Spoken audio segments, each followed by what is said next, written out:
What's up, everybody? Welcome back to the channel. Welcome to a sort of a random movie review of a film from the 70s that takes place during the Great Depression in the 30s, Emperor of the North, a film I heard about for years. I've always wanted to see it, starring the legendary Lee Marvin and Ernest Borgnine.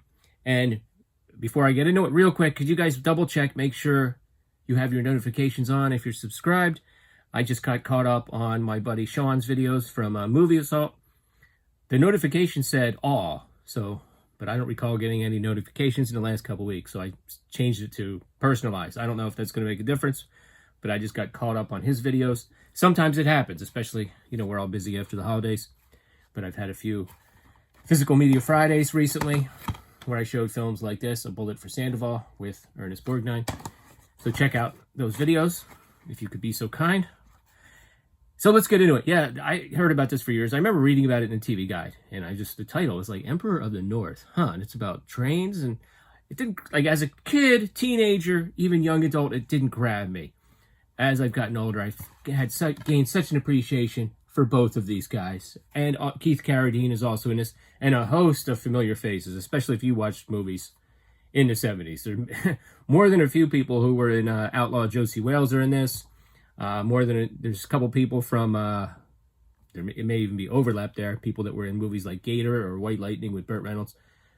But I've always wanted to see this, knowing that Borgnine is the villain in this. He plays a railroad bull, a railroad cop, enforcer. His name is Shaq. And Lee Marvin's name is A Number One, which is funny if you remember in Escape from New York, what was... How did Ernest Borgnine describe Isaac Hayes' character? But this is in the Great Depression. There's a whole community of hobos, out of work hobos, who live by their wits and travel in search of work by railway, which is not, they're not buying tickets. So the railroad has people that try to keep them off. I just saw a clip from one of the old late night talk shows where Charles Bronson was talking about getting shot while he was messing around in a railroad yard. He was on top of a railroad car, and a railroad cop he thinks he was trying to fire a warning shot, but he actually hit him and he fell off. That was when Bronson was a teenager, so quite a life. Yeah, so they had their own sort of law enforcement, I guess, whether it was unofficial or quasi-official or not, but Borgnine is a kind of a sadistic guy in this film, and we see that early on. Once the train gets going, he walks up and down, and we're talking about not passenger trains, but they're hauling freight, so he's climbing on top of the cars and everything, looking for bums, hobos, and he actually has a closet where he has some things he can use as weapons. There's some chain laying around, and he's got a couple hammers. You see him decide which hammer he's going to carry. So in one of the opening scenes, he administers some instant justice to somebody who's on a train and not supposed to be. Eventually, or soon after that, we meet both Lee Marvin's character, A Number One, and the Keith Carradine character named Cigarette. They sort of jump in the same car. Keith Carradine's character kind of causes the attention of Ernest Borgnine's Shaq character. So Lee Marvin is basically he knows how to do it. He knows how to be sneaky. He's gotten on this train, but Keith Carradine screws it up. And they kind of have this sort of mentor-mentee relationship for the rest of the movie. They almost get separated a bunch of times. It almost seems like Marvin's character has a little bit of a soft spot for him, but there are times that his patience wears thin. Carradine gets captured. Eventually he escapes. And because Marvin rode in about 20 miles, everyone's like, you did it. You beat the Shaq. And he's like, I didn't really beat the Shaq, Ernest Borgnine's character. That was just 20 miles. What they want to do is they want to go start to finish. They want to be on Shaq's train start to finish. Because what they do is they start betting on it. And even the railroad employees get in on it, okay?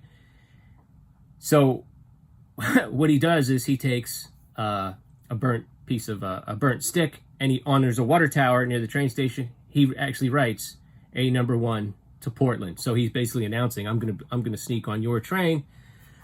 So Ernest Borgnine is just not having it. He's infuriated by this, and also the young kid has gotten away. He eventually rejoins Lee Marvin. So One of the things I like about this is the setting. You get such a sense of the Great Depression. This is in the 70s, so we're talking about 40 years later. Okay.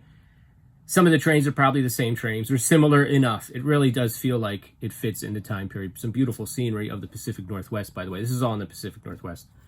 One of the things that you learn is that the Shaq character it almost becomes obsessed with capturing the A number one character. Almost like the inspector in Les Miserables. You know, he just becomes obsessed with it. So he does this thing where he is going to highball it out of the station, okay? Because he knows that Marvin's character is either on the train or trying to get on. I forget which. And they're like, highball it out of the station? Which means full speed.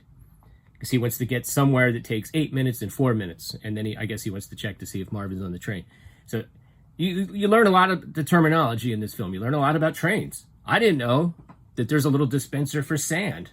If the train is having trouble gripping the track, they release this sand that comes out of this little tube right in front of the wheels. Because at one point, Marvin's character, and he shows Keith Carradine's character how to grease up the tracks. So they need to hitch a ride on another train later. It's actually a passenger train. So they grease up the tracks. The wheels are spinning out. They're trying to add sand. Eventually they get it going. By this time, they're on it.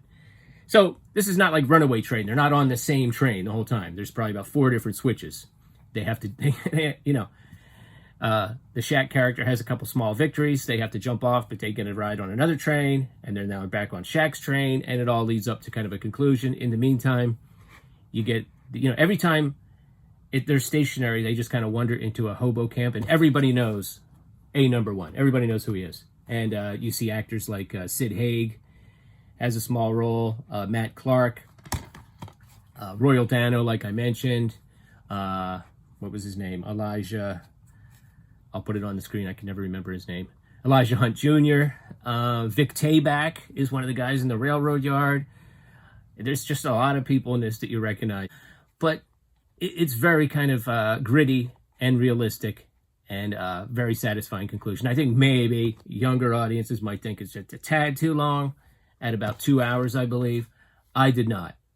Just about the time I was thinking that we got to the conclusion. Simon Oakland is in it briefly. I was going to mention that at one point they stop in they have to get off before they try to get back on Shaq's train. And of course, they're hungry. So when you first see Lee Marvin, he's got a chicken in his hand. He's carrying a whole live chicken around, just waiting for the best time to eat it. Well, they get off and he instantly steals a turkey. And Simon Oakland plays a cop who sees him. He chases him, but he runs into a hobo camp. So now he's outnumbered. So that's a pretty humorous scene because, this guy's like famous in the hobo community. And Sid Haig is one of those hobos in that particular camp. So there's not much you can do. Yeah, at the end, it gets a little violent. I mean, Borgnine's character is a bit of a sadist. I mean, he really is a nasty piece of work. A number one is really maybe not a saint either. He puts some other people at risk in order to do what he wants to do as well. Yeah, it's just... also, I want to mention another actor. Malcolm Adelberry is the engineer. I know him from a few Mystery Science Theater episodes, including High School Big Shot and I Was a Teenage Werewolf. I Was a Teenage Werewolf is a pretty solid movie you can watch without the Mystery Science Theater commentary. High School Big Shot, not so much. He played the sad sack father of the High School Big Shot in that movie, which is such a pitiful character, but you couldn't help but make fun of it. But nevertheless, he's a good actor. Interestingly enough, he was born in Philadelphia, and his parents were pretty wealthy. His father was the president of the Pennsylvania Railroad, and he just said, "I'm not interested in joining the family business, Dad. I'm going to be an actor." And he was, a pretty successful career as a character actor. I thought that was kind of interesting that he was the railroad conductor in this. He's up there in years in this. Carradine is younger than he was in Long Riders by a few years, and he does look pretty young. He's very good in this, but the highlight for me is just the battle between Lee Marvin and Ernest Borgnine. Borgnine is amazing. I mean, he can be such a sadist. I'm guessing in Bullet for Sandoval, he's going to be the villain. Movies like Bad Day at Black Rock, where he's a thug. And then you also have the Ernest Borgnine. It's Quentin McHale from McHale's Navy, or Marty, which I haven't seen yet. This is right next to my TV. That's on my list of films to watch. What are your thoughts about Ernest Borgnine, Lee Marvin, and Emperor of the North? Have you seen it? Have you heard of it? What is your favorite train movie? There's some great scenes over trestles in this. Maybe even the same train trestle that they used in Bronson's movie, Breakheart Pass. Great snowy landscapes. It's somebody has to shimmy down the trestle, which almost gave me a heart attack because I don't like heights. But, just a really good-looking film all around. What are your thoughts? Let me know in the comments below. Oh, what is your favorite train-themed film? And come back again for some more movie reviews. Thanks.